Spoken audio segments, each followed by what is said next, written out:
नमस्कार बच्चों, कैसे हो आप सब। मैं आशा करती हूँ आप सब बहुत अच्छे होंगे और खूब मज़े कर रहे होंगे। आओ बच्चों, हिंदी की कक्षा प्रारंभ करें छठे अध्याय के साथ।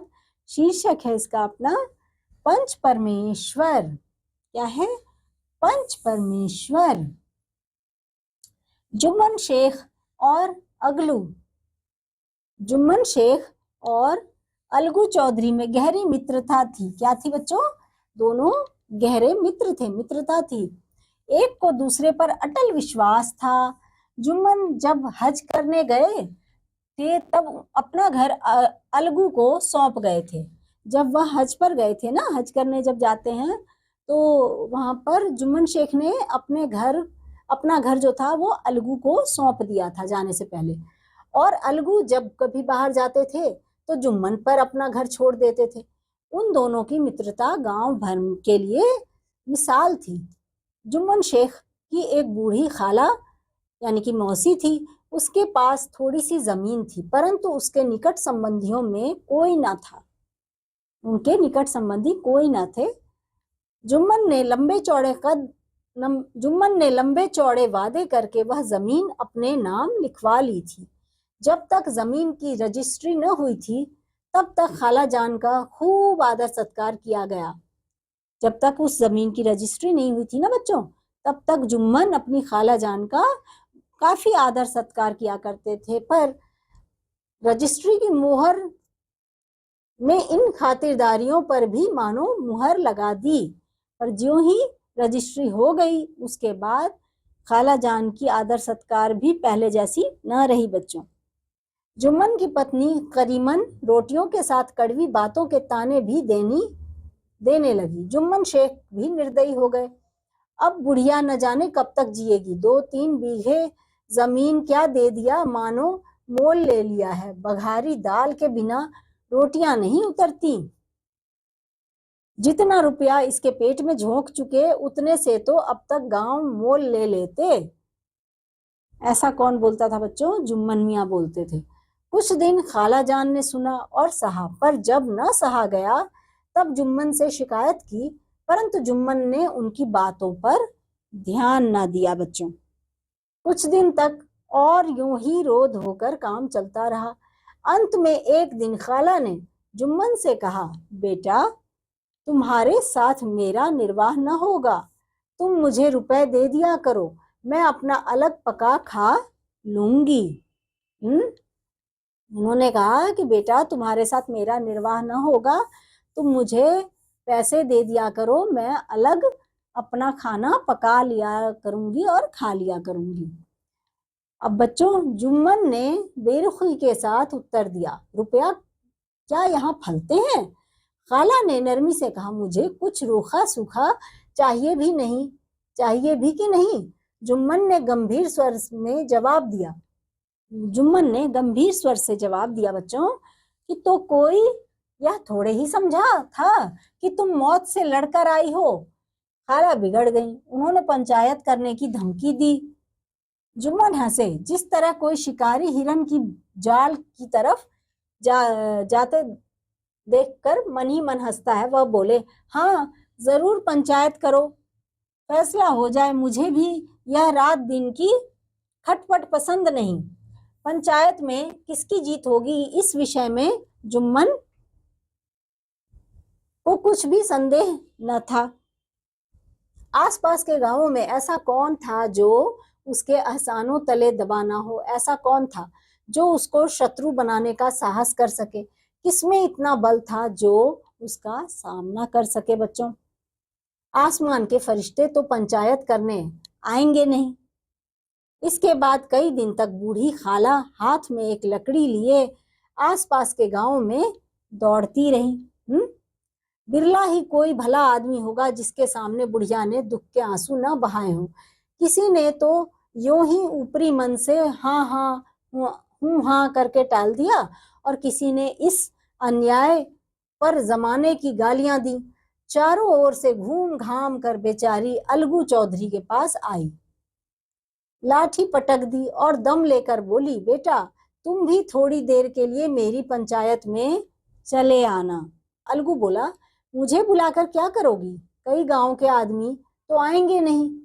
खाला अपना दुखड़ा तो सबके आगे रो आई, अब आने ना आने की मर्जी उनकी है। अलगू बोला, जो आने को आ जाऊंगा, मगर पंचायत में मुंह न खोलूंगा।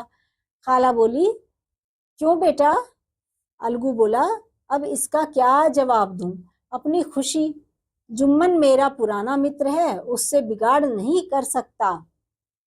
खाला बोली, बेटा क्या बिगाड़ के डर से ईमान की बात ना कहोगे? अलगू इस सवाल का कोई उत्तर न दे सका बच्चों, पर उसके हृदय में ये शब्द गूंज रहे थे। वो उस समय तो बच्चों इस सवाल का कोई उत्तर न दे पाया, पर ये जो खाला के शब्द थे ना, वो उसके दिमाग में गूंजते जा रहे थे। क्या बिगाड़ के डर से ईमान की बात न कहोगे? संध्या समय एक पेड़ के नीचे पंचायत बैठी तो बूढ़ी खाला ने उनसे विनती की, पंचों, आज 3 साल हुए मैंने अपनी सारी जमीन जायदाद अपने भांजे जुम्मन के नाम लिख दी थी। इसे आप लोग जानते ही होंगे। जुम्मन ने मुझे उम्र भर के लिए रोटी कपड़ा देना कबूल किया। साल भर तो मैंने इसके साथ रो धोर कर काटा, पर अब रात दिन का रोना नहीं सहा जाता। मुझे न पेट की रोटी मिलती है, न तन का कपड़ा। तुम्हारे सिवा और किसको अपना दुख सुनाऊं? तुम लोग जो राह निकाल दो उसी राह पर चलूं। मैं पंचों का हुक्म सिर माथे पर चढ़ाऊंगी। ऐसा बोला खाला ने बच्चों। रामधन मिश्र बोले, जुम्मन मियाँ, किसे पंच बनाते हो? अभी से इसका निपटारा कर लो, फिर जो कुछ पंच कहेंगे वही मानना पड़ेगा। जुम्मन को इस समय सदस्यों में विशेषकर वे ही लोग दिखाई पड़े जिनसे किसी न किसी कारण उनकी शत्रुता थी। जुम्मन बोले, पंचों का हुक्म अल्लाह का हुक्म है। खाला जान जिसे चाहे उसे बनाए, मुझे कोई फर्क नहीं पड़ता। खाला जान जुम्मन को समझ गई। वे बोली, तुम्हारा किसी पर विश्वास ना हो तो जाने दो। अलगू चौधरी को तो जानते हो, लो मैं उन्हीं को सरपंच बनाती हूँ। अब खाला ने क्या बोला बच्चों कि तुम्हारा किसी पर विश्वास नहीं है तो जाने दो। अलगू चौधरी तो तुम्हारा दोस्त है, मैं उसे ही सरपंच बनाती हूँ। जुम्मन शेख आनंद से फूल उठे। जुम्मन शेख तो खुश हो गया बच्चों। उसको लगा कि अलगू तो मेरा ही मित्र है, तो वो खुश हो उठा, परंतु भावों को छिपाकर बोले, अलगू ही सही, मेरे लिए जैसे रामधन वैसे अलगू। अलगू इस झमेले में फंसना नहीं चाहते थे। बोले, खाला तुम जानती हो कि मेरी जुम्मन से गहरी दोस्ती है। खाला ने गंभीर स्वर में कहा, बेटा दोस्ती के लिए कोई अपना ईमान नहीं बेचता। खाला ने क्या कहा? दोस्ती के लिए बेटा कोई अपना ईमान नहीं बेचता। पंच के दिल में खुदा बसता है।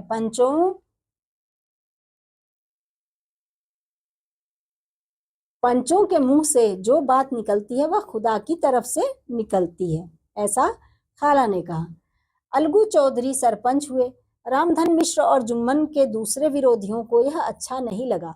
अलगू चौधरी बोले, शेख जुम्मन, हम और तुम पुराने दोस्त हैं। जब काम पड़ा तुमने हमारी मदद की है और हम भी जो कुछ बन पड़ा तुम्हारी सेवा करते रहे हैं, मगर इस समय तुम और बूढ़ी खाला दोनों हमारी निगाह में बराबर हो। तुमको पंचों से जो कुछ कहना हो खुलकर कहो। जुम्मन को पूरा विश्वास था कि अब बाजी मेरी है। अलगू यह सब दिखावे की बातें कर रहा है। शांत चित्त होकर बोले, पंचों, 3 साल हुए खाला जान ने अपनी जायदाद मेरे नाम कर दी थी। मैंने उन्हें उम्र भर के लिए खाना कपड़ा देना कबूल किया था। खुदा गवाह है, आज तक मैंने खाला जान को कोई तकलीफ नहीं दी। मैं उन्हें अपनी माँ के समान समझता हूँ। ऐसा जुम्मन मियाँ बोले। उसके बाद बच्चों फिर आगे उन्होंने बोला, उनकी सेवा करना मेरा फर्ज है, मगर औरतों में जरा अनबन रहती है, इसमें मेरा क्या बस है। खाला जान मुझसे माहवार खर्च मांगती है। जायदाद जितनी है वह पंचों से छिपी नहीं है। उससे इतना लाभ नहीं होता कि माहवार खर्च दे सकूं। उन्होंने कहा कि जो खाला जान मुझसे माहवार खर्च मांगती है वह मैं उनकी जितनी जमीन है उसमें से मैं वह नहीं दे सकता। बस मुझे यही कहना है, अब पंच जो फैसला चाहे वो करे। ऐसा बोला जुम्मन मियाँ ने बच्चों। अलगू चौधरी को हमेशा कचहरी से काम पड़ता था, अतएव वह पूरा कानूनी आदमी था। उसने जुम्मन से जिरह शुरू कर दी। जुम्मन चकित था कि अलगू को क्या हो गया। अभी यह अलगू मेरे साथ बैठा हुआ कैसी कैसी बातें कर रहा था। इतनी ही देर में ऐसी क्या काया पलट हो गई। क्या इतने दिनों की दोस्ती कुछ भी काम ना आएगी। जुम्मन शेख तो इसी सोच विचार में पड़े हुए थे कि इतने में अलगू ने फैसला सुनाया। जुम्मन शेख पंचों ने इस मामले पर विचार किया। उन्हें यह नीति संगत मालूम होता है। नीति संगत यानी कि सही लगना किसी बात के बारे में। नीति संगत यानी कि जो हमारी नीतियां हैं उसके मतलब संग की बात है। यह नीति संगत मालूम होता है कि खालाजान को माहवार खर्च दिया जाए। हमारा विचार है कि खाला की जायदाद से इतना लाभ अवश्य होता है कि माहवार खर्च दिया जा सके। बस यही हमारा फैसला है। अगर जुम्मन को खर्च देना मंजूर ना हो तो जमीन का लेन देन रद्द समझा जाए। साफ तौर पे जुम्मन अलगू ने यह कह दिया कि अगर जुम्मन को यह मंजूर ना हो तो जमीन का जो लेना देना हुआ है वह रद्द समझा जाए। तो बच्चों उसके बाद क्या हुआ। यह फैसला सुनते ही जुम्मन शेख सन्नाटे में आ गए। जिस पर पूरा भरोसा था उसने समय पड़ने पर धोखा दिया। मगर रामधन मिश्र और अन्य पंच अलगू चौधरी की इस न्याय भावना की प्रशंसा जी खोलकर कर रहे थे। वे कहते थे इसका नाम पंचायत है। दूध और पानी का पानी कर दिया। दोस्ती दोस्ती की जगह है किंतु धर्म का पालन करना मुख्य है। इस फैसले ने अलगू और जुम्मन की दोस्ती की जड़ हिला दी बच्चों। अब वे साथ साथ बातें करते नहीं दिखाई देते। इस घटना के कुछ समय बाद जुम्मन को भी बदला लेने का अवसर जल्द ही मिल गया। वो कैसे बच्चों। पिछले साल अलगू चौधरी बैलों की एक बहुत अच्छी जोड़ी खरीद कर लाए थे। 1 महीने के बाद इस जोड़ी का एक बैल मर गया। जुम्मन ने दोस्तों से कहा यह दगाबाजी की सजा है। अलगू को संदेह हुआ कि जुम्मन ने बैल को विष खिला दिया है। चौधराइन और जुम्मन की पत्नी करीमन में इस विषय पर एक दिन खूब वाद विवाद हुआ, लेकिन दोनों ने अपनी पत्नियों को डांट डपट कर समझा दिया। उसके बाद क्या हुआ बच्चों। अब अकेला बैल किस काम का। अलगू ने सोचा कि इसे बेच डालना चाहिए। गांव में एक समझू साहूर थे। वे इक्का गाड़ी हाँकते थे यानी उनको एक ही बैल की जरूरत थी। गांव से गुड़ घी लाद कर मंडी ले जाते। मंडी से तेल नमक भर लाते और गांव में बेचते। इस बैल पर उनका मन आ गया बच्चों। बैल देखा, गाड़ी में दौड़ाया, गाड़ी में दौड़ा कर भी देखा, मोल तोल किया और उसे लाकर दरवाजे पर बांध दिया। 1 महीने में दाम चुकाने का वादा ठहरा। चौधरी को भी गरज ही थी। चौधरी जो था अलगू चौधरी उसे भी तो गरज थी ना बच्चों। चौधरी को भी गरज थी ही। घाटे की परवाह न की। समझू साहू ने नया बैल पाया तो लगे उसे रगड़ने। वह दिन में 3-3 4-4 खेपे करने लगे। न चारे की फिक्र थी न पानी की, बस खेपों से काम था। मंडी ले गए, वहां कुछ सूखा भूसा सामने डाल दिया। बेचारा जानवर अभी दम भी न लेने पाया था कि फिर जोत दिया। महीने भर ही में वह पिस सा गया। इक्के का जुआ देखते ही उसका लहू सूख जाता था। एक दिन चौथी खेप में साहू जी ने दुगना बोझ लाद दिया। दिन भर का थका जानवर, पैर न उठते थे। साहू जी कोड़े फटकारने लगे। बस फिर क्या था, बैल कलेजा तोड़कर चला। कुछ दूर दौड़ा और चाहा कि जरा दम ले लें। सोचा उसने कि थोड़ा दम ले लें यानी कि थोड़ा आराम कर लें। पर साहू जी को जल्द पहुंचने की फिक्र थी। पर साहू जी जो था उसको तो जल्दी जल्दी घर पहुंचने की जल्दी थी। उन्होंने कई कोड़े बड़ी निर्दयता से फटकारे। बैल ने एक बार फिर जोर लगाया पर अब की बार शक्ति ने जवाब दे दिया। वह धरती पर गिर पड़ा और ऐसा गिरा कि फिर न उठा। इस घटना को हुए कई महीने बीत गए। अलगू जब अपने बैल के दाम मांगते तब साहू और साहुआइन दोनों ही उल्टा सीधा बकने लगते। वाह, यहाँ तो सारे जन्म की कमाई लुट गई, सत्यानाश हो गया, इन्हें दामों की पड़ी है। मुर्दा बैल दिया था, उस पर दाम मांगने चले हैं। आंखों में धूल झोंक दी। सत्यानाशी बैल, गले बांध दिया। हमें निरा मूर्ख ही समझ लिया है। चाहो तो हमारा बैल खोल ले जाओ, महीना भर के बदले 2 महीना जोत लो, और क्या लोगे। शोरगुल सुनकर गांव के भले मानस जमा हो गए। और बच्चों, उन्होंने दोनों को समझाया, साहू ही को दिलासा देकर घर से निकाला। वे परामर्श देने लगे कि इस तरह से काम न चलेगा, पंचायत कर लो, जो कुछ तय हो जाए उसे स्वीकार कर लो। साहू जी राजी हो गए। अलगू ने भी हामी भरी। पंचायत की तैयारियां होने लगी। दोनों पक्षों ने अपने अपने दल बनाने शुरू किए। इसके बाद तीसरे दिन उसी वृक्ष के नीचे पंचायत बैठी। बच्चों, सब लोग बैठ गए तो रामधन मिश्र ने कहा, अब देरी क्या है, पंचों का चुनाव हो जाना चाहिए। बोलो चौधरी, किसको पंच बनाते हो। जब उससे पूछा गया बच्चों, तो अलगू ने दीन भाव से कहा, समझू साहू ही चुन लें। समझू खड़े हुए और कड़क कर बोले, मेरी ओर से जुम्मन शेख। समझू साहू ने बोला, मेरी ओर से जुम्मन शेख को मैं चुनता हूँ। जुम्मन का नाम सुनते ही अलगू चौधरी का कलेजा धक धक करने लगा, मानो किसी ने अचानक थप्पड़ मार दिया हो। और बच्चों, उसके बाद लेकिन फिर भी उन्होंने हामी भर दी कि ठीक है, जुम्मन को बना दो। जुम्मन पंच बने। जुम्मन शेख के मन में सरपंच के ऊंचे स्थान पर बैठते ही अपनी जिम्मेदारी का भाव पैदा हुआ। उसने सोचा, मैं इस वक्त न्याय और धर्म के सर्वोच्च आसन पर बैठा हूँ, मुझे सत्य से जौ भर भी टलना उचित नहीं। पंचों ने दोनों पक्षों से सवाल जवाब करने शुरू किए। बहुत देर तक दोनों दल अपने अपने पक्ष का समर्थन करते रहे। बच्चों, अपने अपने पक्षों का समर्थन करते रहे।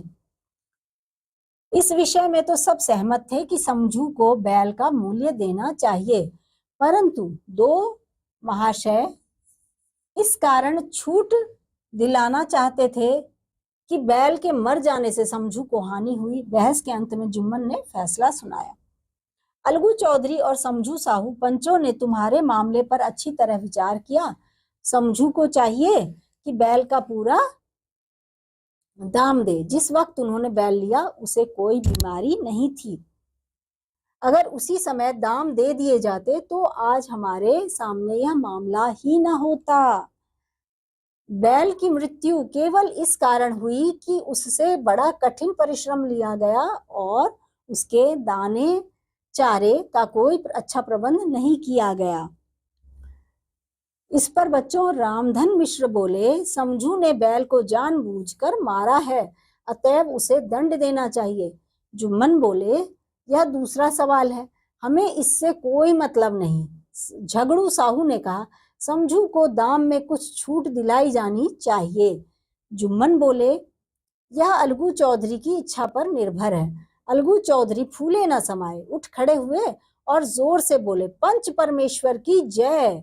इसके साथ ही चारों ओर से आवाज हुई, पंच परमेश्वर की जय। प्रत्येक मनुष्य जुम्मन की नीति को सराहता था। इसे कहते हैं न्याय। यह मनुष्य का काम नहीं, पंच में परमेश्वर वास करते हैं। थोड़ी देर बाद जुम्मन अलगू के पास आए और उनके गले लिपटकर बोले, भैया, जब से तुमने मेरी पंचायत की तब से मैं तुम्हारा प्राणघातक शत्रु बन गया था, पर आज मुझे ज्ञात हुआ कि पंच के पद पर बैठकर न कोई किसी का दोस्त होता है और न दुश्मन होता है। न्याय के सिवा उसे कुछ नहीं सूझता। आज मुझे विश्वास हो गया कि पंच की जबान से खुदा बोलता है। यह सुनकर अलगू रोने लगा। आंसुओं से दोनों के दिलों का मैल धुल गया। मित्रता की मुरझाई हुई, जो उनकी मित्रता थोड़ी मुरझा गई थी ना बच्चों, उस मित्रता की मुरझाई हुई लता फिर हरी हो गई। जैसे कहते हैं ना, किसी बेल को देखकर हम कहते हैं ना, ये थोड़ी मुरझा गई थी पर अब हरी भरी हो गई है।